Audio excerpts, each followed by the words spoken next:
السلام علیکم، بسم اللہ الرحمن الرحیم۔ آج میری ویڈیو کا عنوان ہے ایران کے بادشاہ نے جب حضرت محمد صلی اللہ علیہ وآلہ وسلم کو گرفتار کرنا چاہا تو کیا معجزہ پیش آیا۔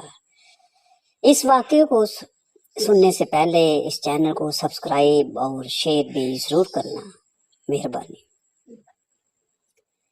بسم اللہ الرحمن الرحیم۔ حضرت سرور کائنات حضرت محمد مصطفیٰ صلی اللہ علیہ وسلم نے دنیا بھر کے بڑے بڑے بادشاہوں کے پاس اپنے خطوط پہنچانے کے لیے 6 صحابہ کرام کو طلب فرمایا۔ انہیں بادشاہ ایران کے بادشاہ کسریٰ کے ہاں رسول اکرم صلی اللہ علیہ وآلہ وسلم کا پیغام پہنچانے کے لیے منتخب کیا۔ حضرت عبداللہ بن حذافہ رضی اللہ تعالی عنہ نے اپنی اونٹنی کو سواری کے لیے تیار کیا، بیوی بچوں سے رخصت ہوئے اور اکیلے ہی اپنی منزل مقصود کی طرف چل پڑے۔ وہ راستے کے نشیب و فراز کو طے کرتے اور سفر کی تکلیفوں کو برداشت کرتے ہوئے ایران پہنچے تو درباریوں سے کسریٰ کے ساتھ ملاقات کی خواہش کا اظہار کیا اور ان کو اس خط سے بھی آگاہ کر دیا جسے وہ بادشاہ کے لیے لے کر آئے تھے۔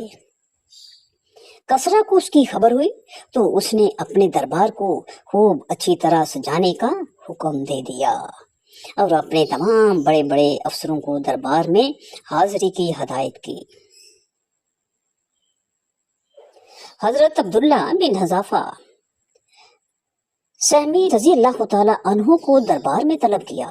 اس وقت ان کے جسم پر ہلکا سا کمبل تھا اور ان کے حلیے سے دیہاتی عربوں کی سادگی کا اظہار ہو رہا تھا، لیکن ان کا سر بہت بڑا اور قد کافی لمبا تھا اور ان کے سینے میں عظمت اسلام اور دل میں عزت اسلام کی آتش شعلہ زن تھی۔ کسریٰ نے ان کو اپنی طرف بڑھتے ہوئے دیکھا تو ایک درباری کو اشارہ کیا کہ وہ خط ان کے ہاتھ سے لے لے، مگر حضرت عبداللہ بن حذیفہ رضی اللہ تعالیٰ عنہ نے کہا کہ نہیں، آپ صلی اللہ علیہ وسلم کا حکم ہے کہ میں یہ خط اپنے ہاتھ سے آپ کے حوالے کروں اور میں رسول اللہ صلی اللہ علیہ وآلہ وسلم کے حکم کی خلاف ورزی نہیں کر سکتا۔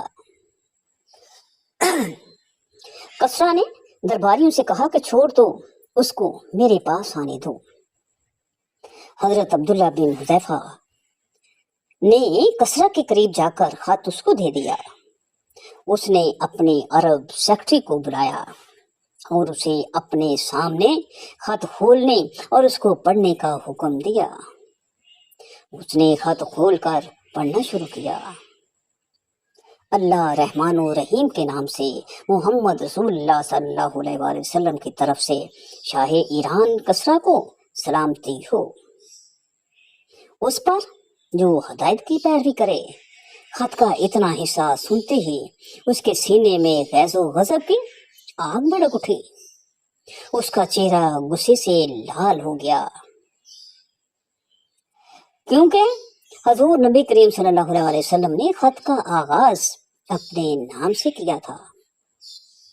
اس نے سیکرٹری کے ہاتھ سے خط جھپٹ لیا اور اس خط کو پڑھے بغیر اسے پرزا پرزا کرتے ہوئے چیخ اٹھا، میرا غلام اور مجھے اس طرح خط لکھ رہا ہے۔ پھر اس نے حضرت عبداللہ بن حذیفہ کو دربار سے باہر نکال کرنے کا حکم دے دیا۔ چنانچہ حضرت عبداللہ وہاں سے نکال دیے گئے۔ حضرت عبداللہ بن حذیفہ دربار سے نکلے تو انہیں کچھ بھی پتا نہیں تھا کہ اب اللہ تعالیٰ نے ان کے ساتھ کیا معاملہ کیا ہے، وہ قتل کر دیے جائیں گے یا انہیں آزاد چھوڑ دیا جائے گا۔ لیکن پھر انہوں نے اپنے دل میں کہا، اللہ کی قسم، رسول اللہ صلی اللہ علیہ وآلہ وسلم کا خط پہنچانے کے بعد اب میرا جو بھی حشر ہو، مجھے اس کی قطعی کوئی پرواہ نہیں۔ ادھر جب کسرا کا غصہ ٹھنڈا ہوا تو اس نے حضرت عبداللہ کو دوبارہ اپنے سامنے پیش کیے جانے کا حکم دیا، لیکن وہ نہیں ملے۔ اس کے آدمیوں نے بہت تلاش کی مگر ان کا کوئی سراغ نہ ملا۔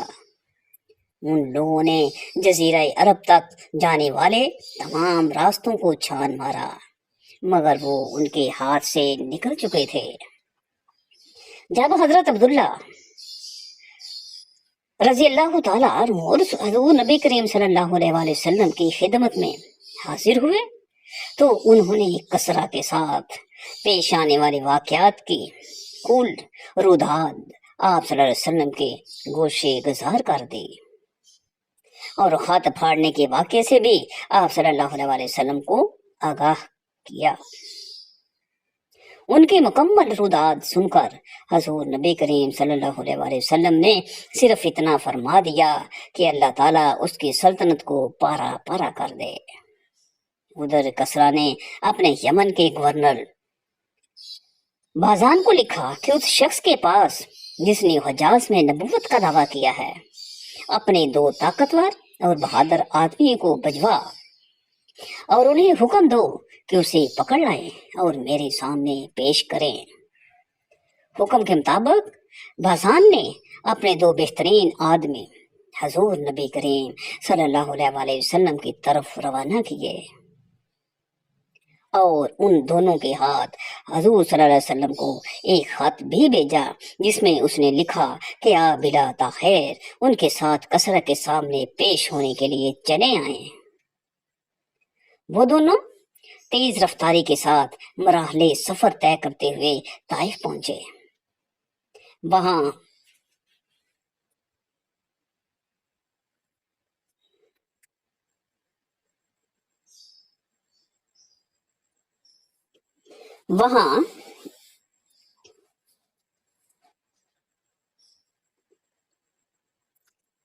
وہ دونوں تیز رفتاری کے ساتھ مراحل سفر طے کرتے ہوئے طائف پہنچے۔ وہاں ان کی ملاقات قریش کے ایک تجارتی قافلے سے ہوئی۔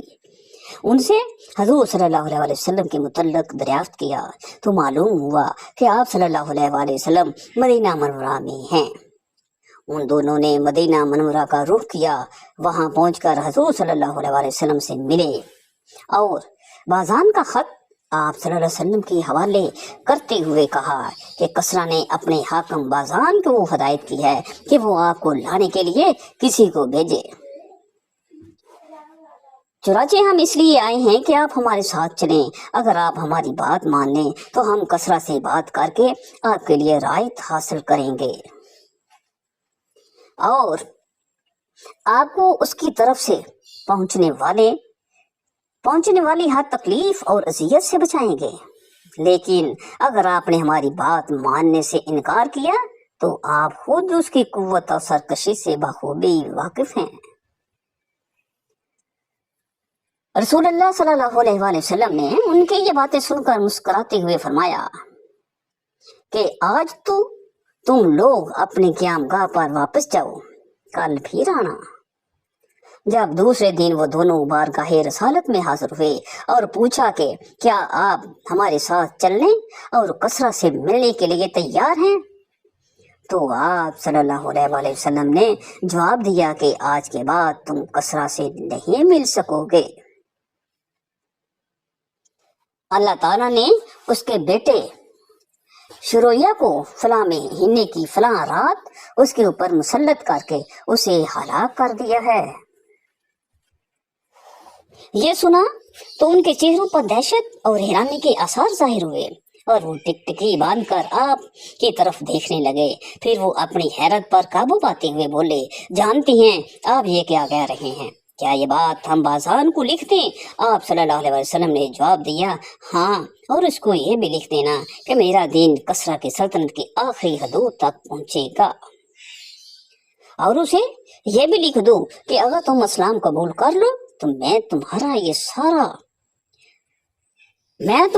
سارا راز حکومت علاقہ تمہارے سپرد کر کے تمہیں تمہاری قوم کا حکمران بنا دوں گا۔ اس کے بعد وہ دونوں آپ صلی اللہ علیہ وسلم سے رخصت ہو کر